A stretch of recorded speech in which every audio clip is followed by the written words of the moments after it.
Morning, guys. Welcome to Coffee Chat. Mm.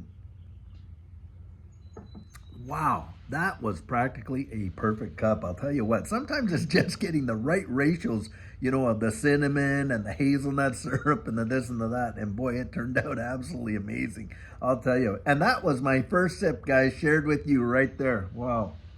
Mm. Guys, it is really, really interesting to see how things are unfolding right now. It's truly quite amazing. I mean, right yesterday, we saw XRP just shoot off there, go to what, 74 cents and stuff like that. Of course, now we're down in the 69-cent range. And of course, the moment that happens, you got all these folks coming out there. Oh, see, it's just going to drop right back down. Well, boy, I'll tell you what, I sure hope it does. Why? Because I'll tell you, what we just saw there literally proves the thesis about XRP, how it just kind of moves along like this and then boom, off she goes. And it shows the power and the potential of where this thing could get sent. And look, I've been looking at a bunch of different TA guys that are talking about this whole 6-year major contracting triangle. And if we break out of that the way they say that we may, it could be absolutely monumental in terms of where this thing goes and could shoot off with a serious amount of power. And so, guys, I'm just kind of biding my time, waiting. Judy and I have got our dry powder. It's getting ready, boy, to be employed. And I think we're going to see a retrace, and then all of a sudden, bang, we're going to see a major move. At least that's my estimation. Now, having said that, reading 2 articles from the Hedge today, and I'll tell you what, man alive. First article that I'm reading is how Jamie Dimon from JP Morgan, of course, comes out and says, well, looks like we might see a little bit of a dip here, and ease off and all this kind of stuff.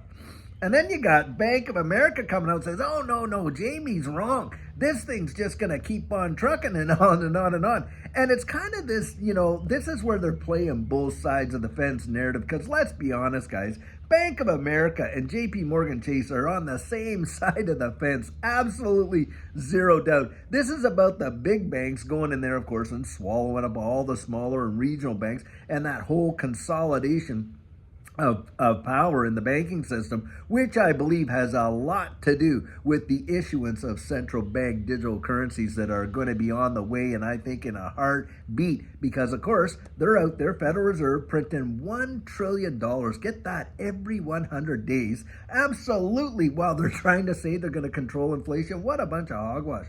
But needless to say, it is this, back and forth type of stuff that goes on that keep you as absolutely unsettled and confused, not knowing which way you should probably turn, and that way they cover all bases. And that's usually how it goes in the traditional market when you're talking about these guys. They just want to keep you as just kind of off balance as possible. And that's why I always say, get out there, don't listen to them, don't make your decisions based on what all these guys say. Go out and do your own research, kind of build up your own understanding.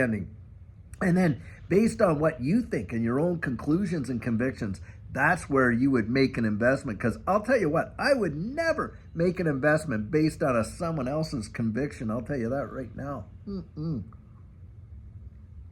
Whether I'm buying, selling, or holding, I make those decisions based on what I sense right down here, and of course based on all of the research that we do to get that kind of confidence. And I share this in my coaching, but I'll throw this one out there. There's really only 2 methods of decisiveness when it comes to this space and that I have found really have any kind of impact at all. Now, the first one is consensus, the consensus method. Now, the consensus method is where you go out there and you actually take sources, individuals, and that you genuinely trust, and you get their take on what's going on in this and this and that. And on top, and based on that, guys, by the way, you got to think about this. No matter who you're going to discuss, there's a bias, isn't there? And you got to be able to filter that bias out, not be influenced by it. Because like I always say, if someone can talk you into it, someone else can talk you out of it. Consensus is not about going and getting somebody else's quote unquote, direction as to what you should do. No, it's going out there and building up confluence and just seeing, hey, what's the temperature out there? That's what consensus really is. Now, or at least that method. Now, the other method is the confidence method in decisiveness. And what that is you just research, research, until you build up enough level of understanding, knowledge, and that you can make a confident decision about which way you're going to turn. And then you know what you do? You stick with it. You don't just bounce around, oh, if that decision, because I'll tell you, you get all wound up, back into that whole emotional stuff. If that decision's wrong, and maybe that decision's wrong, and maybe, and on and on. And you want to kind of keep yourself out of that. That doesn't mean, by the way, when you take the emotion out of it, does not mean you're not going to have any feelings about it, right? It just means you're not making decisions based on those feelings. That's what's really going on. Anyway, there's a little tidbit for you about how you can get to a place where, instead of listening to all these guys who just want to keep you as unsettled as possibly can be, I'll tell you, that is just insane.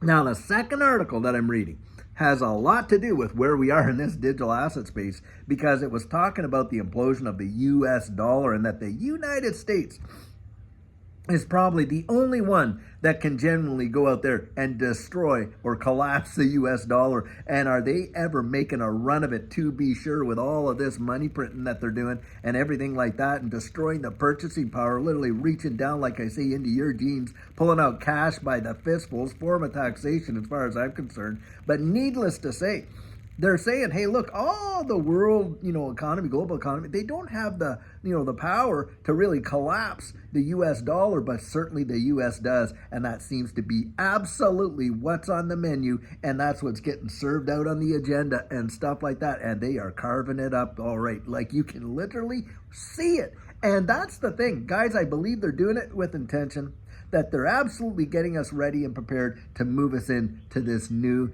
digital system. And all these small banks and regional banks are being kind of absorbed by the big banks. Well, that's just a consolidation of power, because when it comes time to issue out a central bank digital currency, boy, it's a whole lot easier when you only got maybe 2, 3, 4, 5 major banks controlling absolutely everything, isn't it?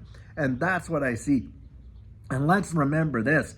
The Federal Reserve is literally, it's not a government agency, it's controlled by the member banks. Isn't that so? Guys, that's what's going down. That's what I see. And that's why I say, hey, we're headed into this new digital economy. And most of us, whether we like to believe that or not, it's on the way. Central bank digital currencies are practically unavoidable. Needless to say,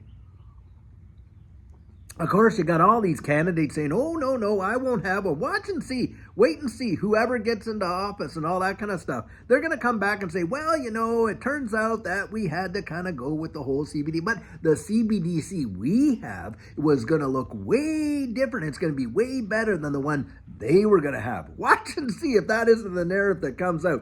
Absolutely 100% believe that, because the global economy is evolving.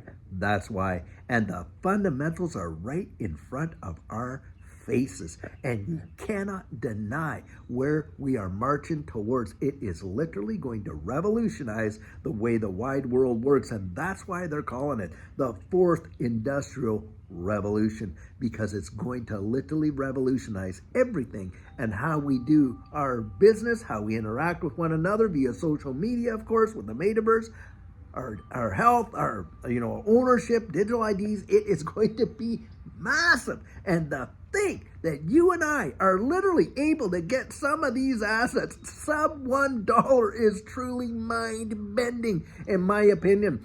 And there's a day coming, I genuinely believe it, people are going to weep for prices like this. So guys, do not despise when you see XRP kind of retracing and giving you another opportunity to keep your feet right in the water, because I'm telling you, a day's going to come, you're going to cry for prices that we see today. I genuinely believe that. Well, guys, I sure hope you're having an absolutely amazing, fantastic morning. Kind of a cool one today, It's kind of a little cooler, but it's kind of nice relief, and it's, smells absolutely amazingly beautiful out here. Hope that wherever you are, you're enjoying the beauty of the nature around you. But until later on, guys, we have an amazing video for you. Have a great one and take care.